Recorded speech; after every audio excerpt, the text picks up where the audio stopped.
Every so often, Giants releases the newest addition to the Farming Simulator franchise, and every time they get weirder and weirder. This raises the question of why. Why does this genre keep following the same cycle, and why does the player base keep growing? Welcome to Farming Simulator. Welcome to Farming Simulator. Welcome to Farming Simulator. Welcome to Farming Simulator. Welcome to Farming Simulator. Welcome to Farming Simulator. Welcome to Farming Simulator. And welcome to Farming Simulator.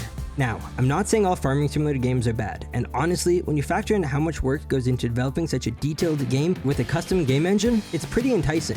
But the reality is, even if we'd rather not talk about it, some of the recent additions to the Farming Simulator franchise have fallen short of community expectations. Maybe you clicked on this video hoping I would just bash on Giants, or maybe you clicked to leave a flavorful comment ranting about all the great aspects that I did not include. There's a huge community that truly cares about these games, and not everyone will agree on the direction the game should go. But at the end of the day, my reason for creating this is simple. It's for us to have a discussion. Now let's start at the beginning. Your parents really liked each other and... okay, never mind, let's try that again. Farming Simulator 2008. The first few games ranged from decent to good quality relative to the time. It seems overall these games all had some cool new features that made them worth buying. Farming Simulator 2009 included new crops, additional machinery, and most importantly, modding support. Farming Simulator 2011 introduced multiplayer and some German-branded agriculture equipment. In 2012, Giants released Farming Simulator 2012, and that was the first crappy mobile game. I got nothing good to say about this one, and I doubt anyone's gonna give me pushback on it. And then when I turned 4,105 days old, we got something worth talking about. Focus Entertainment, formerly known as Focus Home Interactive, worked with Giant Software to release Farming Simulator 2013. This was the introduction of Red Equipment. That's right, Case IH licensed with the game to start representing American farming.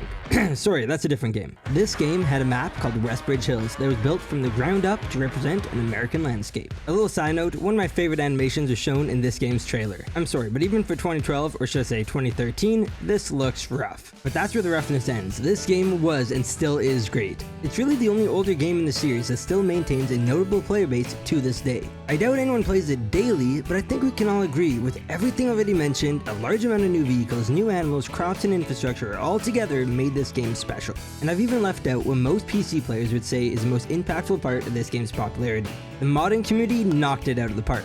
I'd love to dive further into this game's beauty, but the title of this video is about something else, so feel free to discuss more in the comment section, conveniently placed under the like button. Farming Simulator 14 is rarely talked about, but the teaser trailer is by far the most watched on YouTube, sitting at over 54 million views. This was the first time a Farming Simulator mobile game had multiplayer. Now this might sound crazy to new mobile players, but I promise this is real. You can actually check this out for yourself by downloading the app. It's still available on the Apple App Store as of recording this video. Now comes my cherry popper, Farming Simulator 15. I'm sorry, I can't say that without laughing. Farming Simulator 15. With a brand new graphics and physics engine, this game got global attention. So much so that I decided to pay full price to get it on PS3. Though, I don't think it would be fair to say this game's popularity was solely based off a specific feature. This was when forestry became an essential part of gameplay, but I don't remember or even see many thread posts about it. This is definitely something I would like to hear from you guys about. Why did this game sell so many copies? Now, Farming Simulator 16 was a third iteration of mobile farming games. Obviously, the game was nowhere close to PC and console graphics, but there was a considerable improvement compared to prior games in this category. Overall, the main selling points were having local multiplayer and including various features that existed in its big brother, Farming Simulator 15. I would like to pause for a moment and discuss my thoughts on the Farming Simulator series up to this point. It was obvious the Farming Simulator series was doing very well. Instead of being just for gamers or just for farmers, the two started to merge. Giants was very much in tune with their community.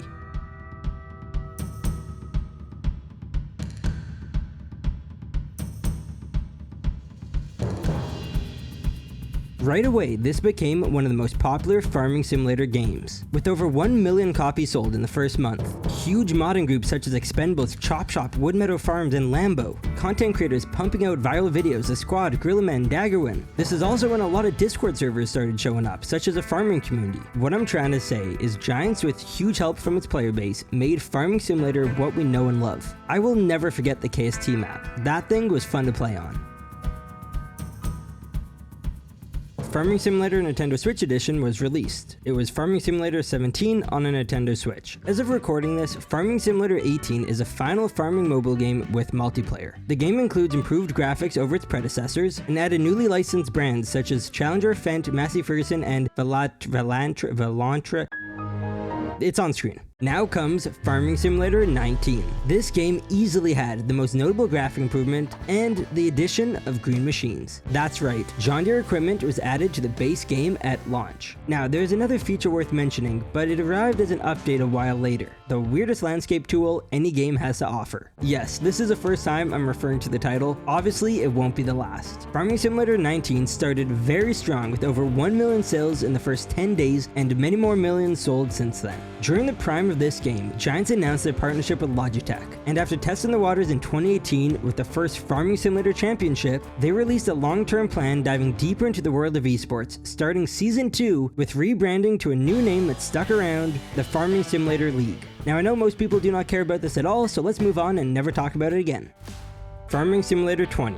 This game is like a roller coaster. There are some highs and some lows. This is when Giants decided multiplayer and mobile would be no more. Yeah, a pretty odd decision, and obviously this confused the community. Now, not all was bad about this game. They added first person and vehicles, and this was the first time mobile players had access to John Deere equipment. There were some other features such as horses, new crops, etc., but overall, this was just a solid industry-leading mobile farming game. Oh, and it was also available on the Nintendo Switch. Farming Simulator 21 was not a thing, and we all know why, but Farming Simulator 22 was very much a thing, and this is when it all turned blue. Like the logo is blue. There are lots of great things to say about this game, so let's start there. New specialized farming equipment was added for the introduction of grapes and olive farming. Volvo, Kubota, and Mack joined the list of licensed brands. Seasons became a base game feature. Fields received a new layer of difficulty with the addition of stones. Character customization received a much needed overhaul. And one feature I do not use often, but I know many rely on, cross-platform multiplayer became a thing. I do have a quick fun fact, I doubt anyone watching knows. I edited 2 of the 3 first gameplay videos of Farming Simulator 22,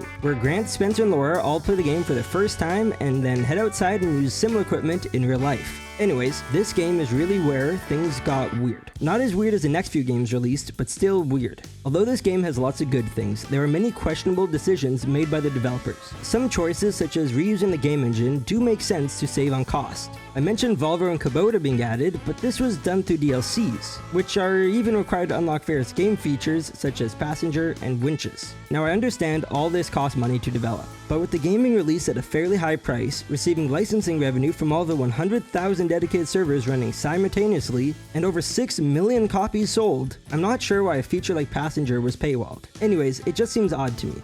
I guess what I'm trying to say is that I would have likely done stuff a bit differently, and overall this is a general topic the community brings up. Giants will often add a feature but not quite polish it the way players imagined. Why do mod lists not have a search bar? Why did they add a firefighter outfit without fire trucks? Why does a landscape tool camera suck? Oh, and is there a reason we can't dig caves and tunnels? I won't pretend to know the inner workings of decision making at Giants, but these are some of the reasons I say Farming Simulator is a weird game. It has such a large player base and so much community feedback, but some of the most common requests do not get addressed. I'm not saying Giants never does right by the community. In fact, they often do.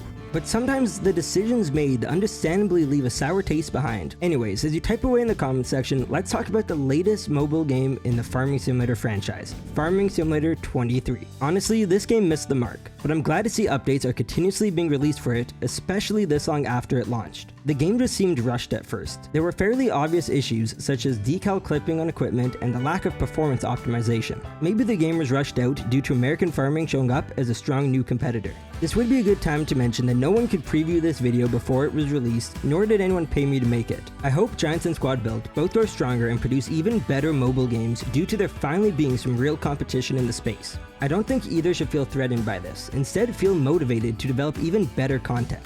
Before we dive into the newest Farming Simulator game, I want to mention there are 3 that I will not be talking about in this video. If you want to read about them, you can pause the video now. I'm not going to address these any further due to the fact they're just very different from the other games in the franchise. Okay, so we're just missing one game, Farming Simulator 24, but Giants is also missing that, so let's dive into the newest Farming Simulator game out there, Farming Simulator 25. This game is weird. Not necessarily in a bad way, but it does raise many questions. Overall, it's the best looking farming simulator with the most base game features. There have been some cool improvements that I was surprised to see. Logging equipment is much more enjoyable to use with the ability to auto-align to trees.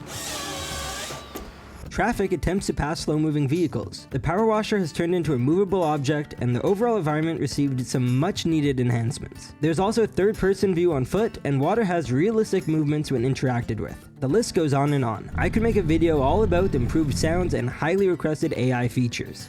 With that being said, I'm not the only person surprised by Giants taking this development approach. There are some age-old issues that players have faced in all recent Farming Simulator games. Horses can be taken out of trailers anywhere on the map, but cannot be loaded back into them.